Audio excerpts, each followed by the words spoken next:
Good morning, friends. This is Lindsay Cross, Government Relations Director with Florida Conservation Voters. Thank you for sharing part of your Friday morning with us today. Before we get started with a conversation about water quality and tourism with my friend Claudia Klenke, I just wanted to acknowledge this important day in our nation's history as we celebrate the remembrance of 9/11 and Patriots Day. I think it's important that we reflect on the nearly 9,000 lives that we lost 19 years ago today. As a nation, we are especially grateful for all of the police officers and the firefighters who willingly went into harm's way to risk their own lives. They continue to make our nation proud, and hopefully you have the opportunity to reflect on this day and share appreciation for all of the brave men and women that serve this country, including those that continue to do so and keep our community members safe during our global COVID-19 pandemic. So thank you for sharing, just a moment with us this morning. Thank you. So this morning I have a real sincere pleasure to speak with one of my friends who is a local business owner in Pinellas County. Her name is Claudia Klenke, and she is the co-owner of the Delacado, which is a beautiful little resort on Sunset Beach. She's also an avid paddler and water woman. She has owned the resort for nearly 20 years, and we're going to talk a little bit about some of the changes that she's seen and the importance of keeping our water quality and our environment clean to help support not only our tourist economy, but our incredible quality of life here in Florida. So Claudia, welcome this morning. How are you doing? Good morning, everybody. I'm doing great this morning. Oh, that's good. Happy Friday. Yes, happy Friday to you as well. Yeah. So can you tell us a little bit about where you are? I know we were going to try and do this with you outside, but of course, there's always wind and, the potential for rainstorms out there. But I know that just outside your window, you have the gorgeous Intercoastal Waterway next to you. So can you describe it a little bit? Yes, actually, I'm sitting now in my home office due to the fact that the wind started blowing every day. Um, I'm here at the Delacado, which is a little family-owned and family-operated hotel on Sunset Beach. Sunset Beach is a coastal community on the south tip of Treasure Island, and many of you know Treasure Island is a little barrier island off of the coast of Pinellas County. So my location here is right on the Intercoastal, and I am 1 block away from the beach. Oh my gosh, I know. It's just like the perfect location because you can put your paddle boards in there, you can walk over to the beach, so you really have the best of both worlds there. Exactly. Yeah, so you've owned this resort for about 20 years now, I believe. And so I assume that you probably see so many different guests and families from Florida, but really from around the world that come and share their time with you here in Sunset Beach. Mm-hmm. Yeah, the Delacado has been a part of this community for more than 70 years, and I have been very fortunate to live and work here for the past 20. So, as you can imagine, over those years, there have been uh, countless people coming and spending their valuable time here at the Delacado on the beach, on the water.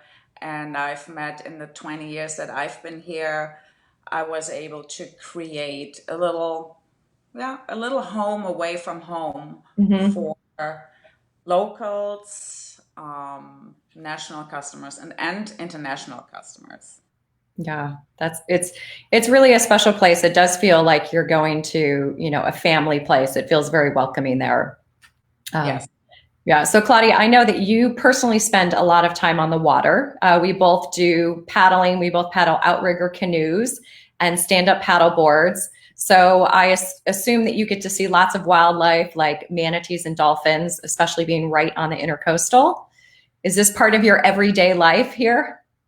Yes, no, I don't hate to say it. I love to say it. It is part of my everyday life and it became a lifestyle for me. I mean, there's nothing more beautiful than seeing dolphins play in front of your kitchen window, office window. The men swim by. It's just a um, super experience. Hmm. And I'm pretty sure if you ask the people that come and visit, my customers, this is what they probably put on their list first. I mean, they love to come to our beaches and to our area because they can experience wildlife firsthand, close encounter, Hmm. and in their natural environment. I know people also love fishing off the back dock, and I know you posted on your Facebook page recently a guest who had a pretty gigantic snook that he had caught right outside Mhm. the resort. Yes, yes. I mean, I think the fishermen love us because we're so close to the blind pass, which is Hmm. the opening to the Gulf of Mexico.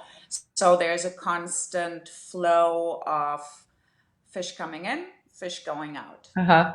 Yeah, that's great. So obviously, for you and for the visitors that come to the Delacado, having a clean and healthy environment, especially good water quality, is so important.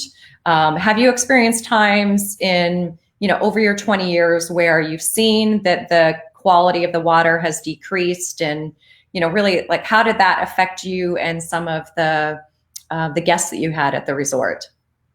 Yeah, the most recent incident was our red tide outbreak, Hmm. the I think in fall 2017. And this outbreak lasted for a very, very unusual long time. So I think by the end of 2018 into winter 2000, well, 18, 19, we were still feeling some of the effects when it comes to water quality. Hmm. For for the business perspective, I mean, we did see this red tide outbreak caused a lot of sea life to basically die.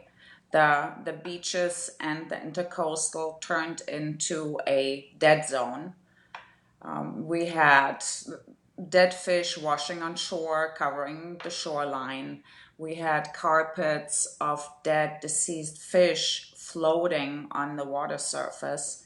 And not only this was a horrible sight to see, it was also the smell was Hmm. unbearable. People suffered respiratory problems. And of course, I mean, if you are in a vacation destination, who wants to go to a place where the main things, the beach and the water, are not available or not Hmm. accessible? So because of that, we had a lot of cancellations. We had daily calls of customers that were concerned not only for their health, they were also concerned about ruining their most valuable time of the year. So yes, we took a hard hit, and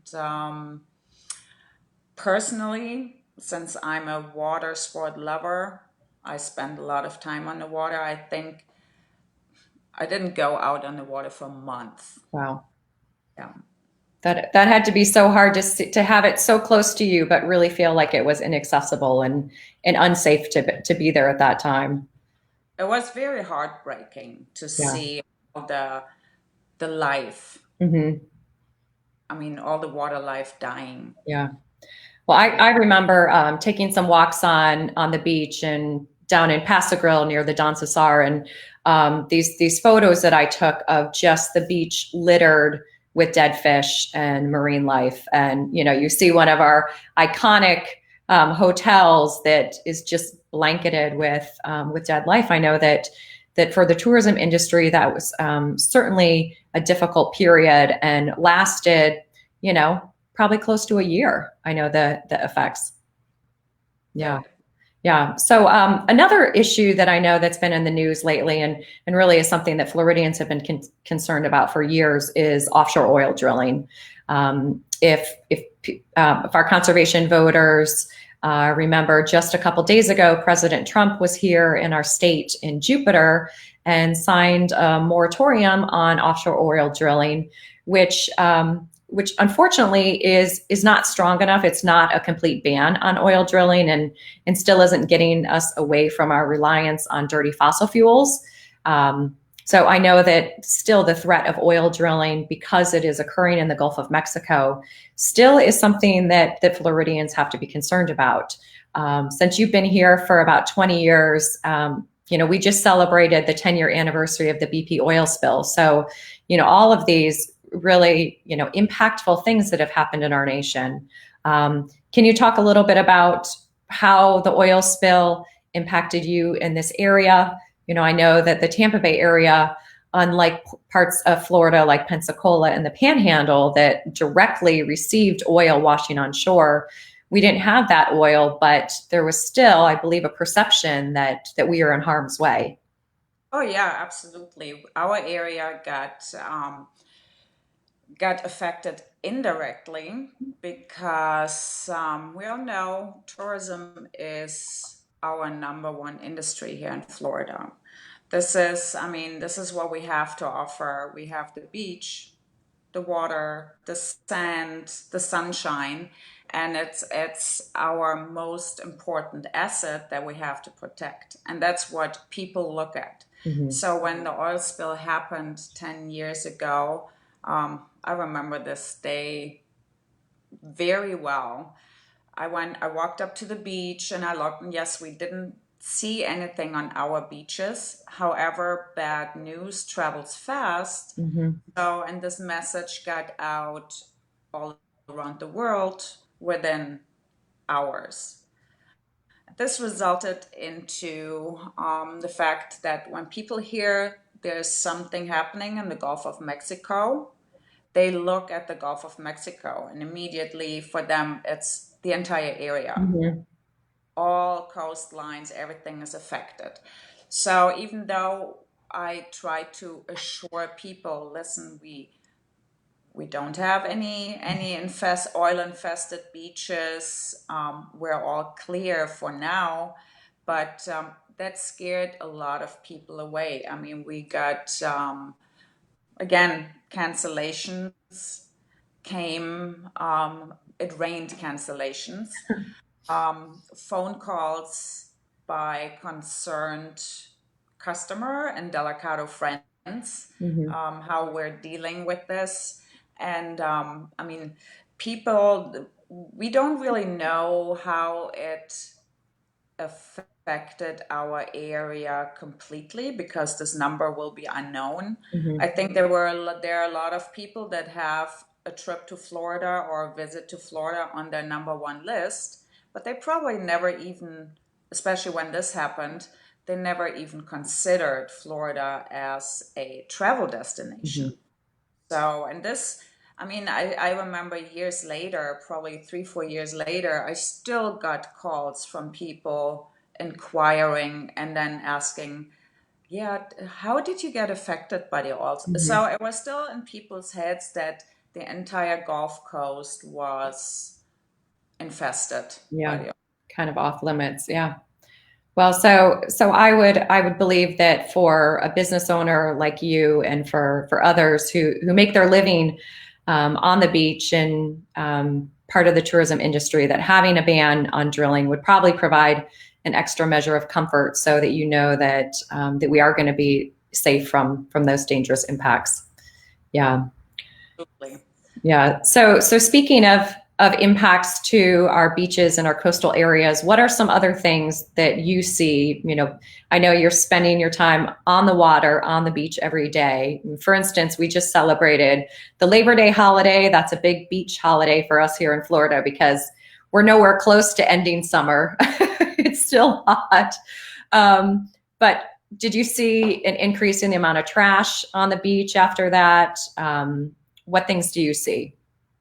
We in our little community here on Sunset Beach are seeing, after each and every weekend, we see an increase in trash and things left behind on the beach, thrown in the water, especially on those holiday weekends where everybody flocks out to the beach because, I mean, let's face it, that's right now one of the safest places to be in the times of COVID. Mm-hmm. We see more trash, more trash in the water, more trash left behind on the beach. And yeah, I mean, it's a very sad thing to see that people still are not considerate and aware of that this trash goes somewhere if they leave it behind. Mm-hmm. Yeah. And I know you and some of your neighbors are out there, pretty visibly picking up trash. What what type of reactions do you get from people that are kind of laying on their beach and, maybe taking in the sunset, and there you are with your little trash collector? No, I mean, first we started cleaning up the beach either in the evening when the beaches empty out, or there are regular Sunset Beach cleanups Hmm. hosted by the Sunset Beach Civic Association. That's great. But a group of us started just cleaning up the beach while people are on the beach to Hmm. just kind of show them, hey, we consider, we're concerned, and this is what we do for you.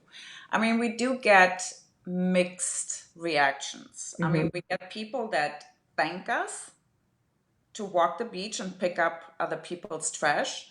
And then we get people that get really, really offended to the point where we had like verbal altercations with people that, yeah, I mean, unfortunately, some people do not get the entire picture. Yeah.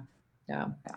Well, thank you for doing that. I know that sometimes, leading by example is can be one of the most effective ways to share those type of conservation messages. Is there anything that specifically that you talk to your guest about? Any policies you have at the Delacado?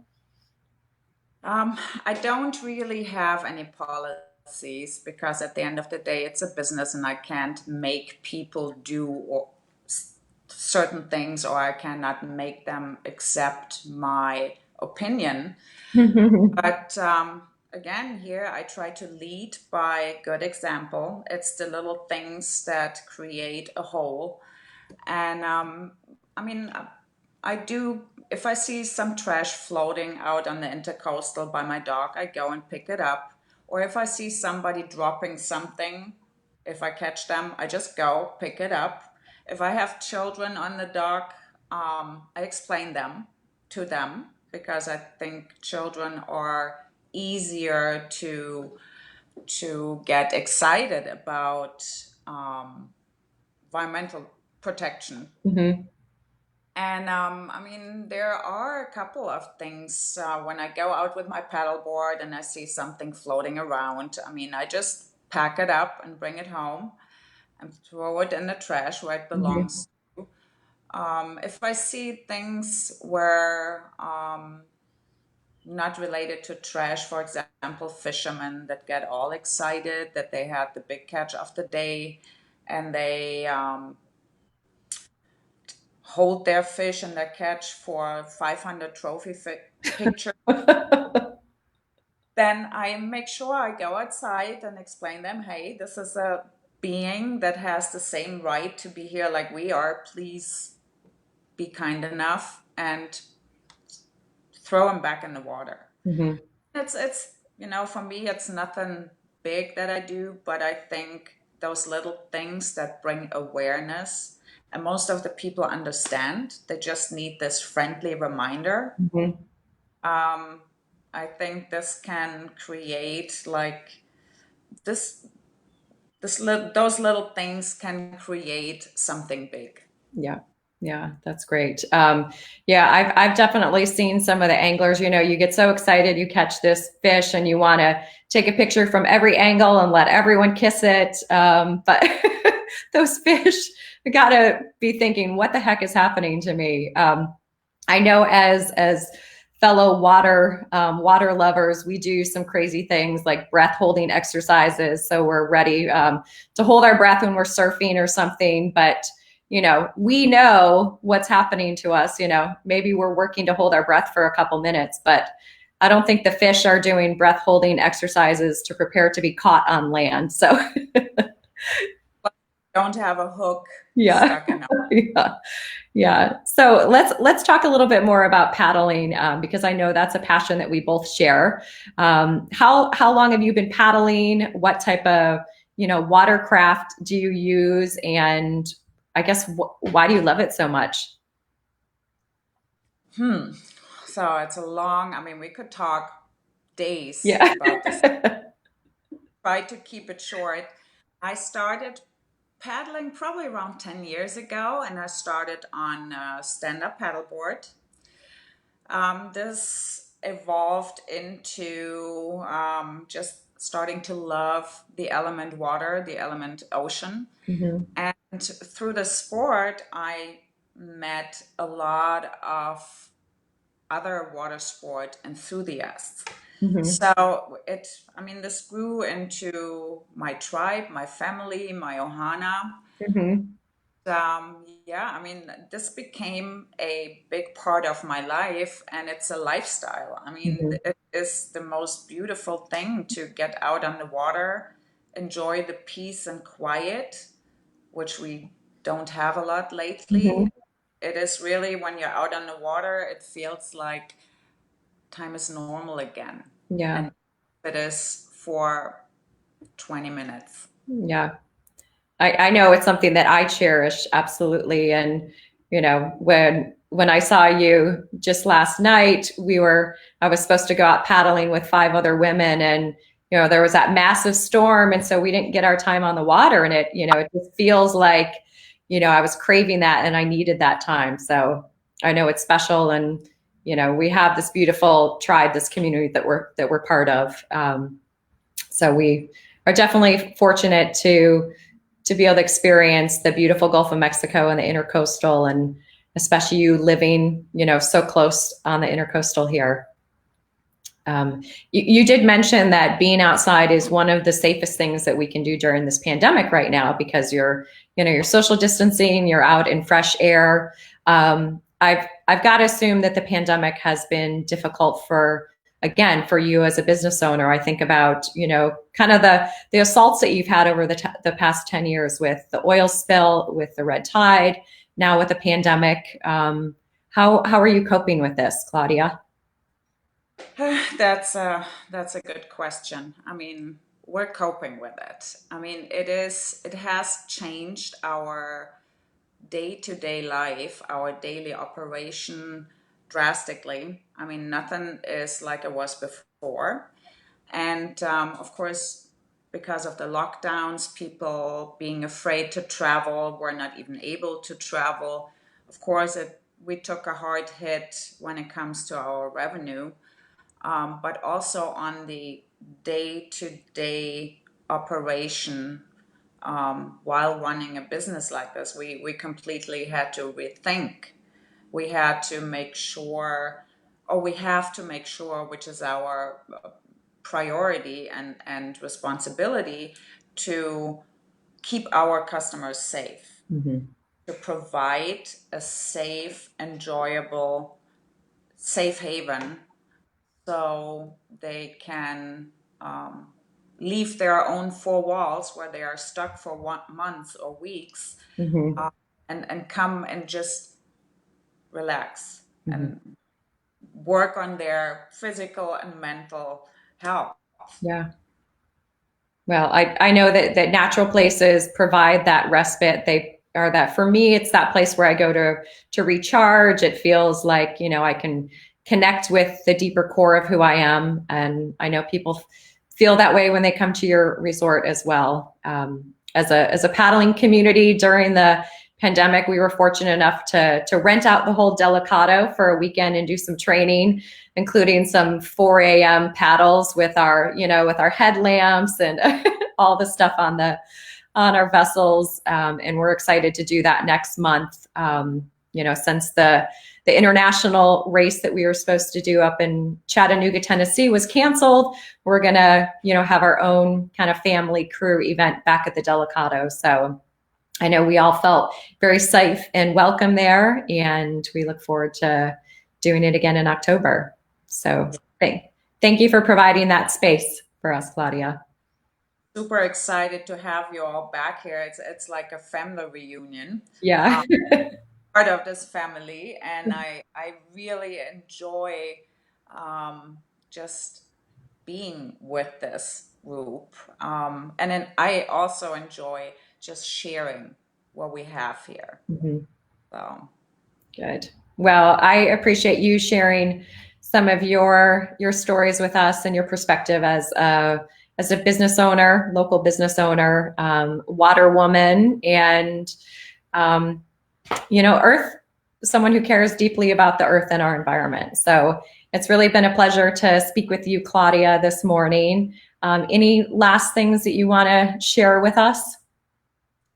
I think I shared so much already. I mean, appreciate that you heard my voice or let Yeah. me speak up my opinion. And I just, it's the little things that each and everybody can do. Yeah. So this will create a better tomorrow for us and for our kids. All right. I couldn't say it better myself. So thank you, Claudia Klenke, co-owner of the Delacado Resort in Sunset Beach, Pinellas County, Florida. And have a wonderful rest of your Friday and your weekend. And conservation voters, thanks so much for joining us. We'll see you again soon. Thanks so much, friends. Bye. Bye.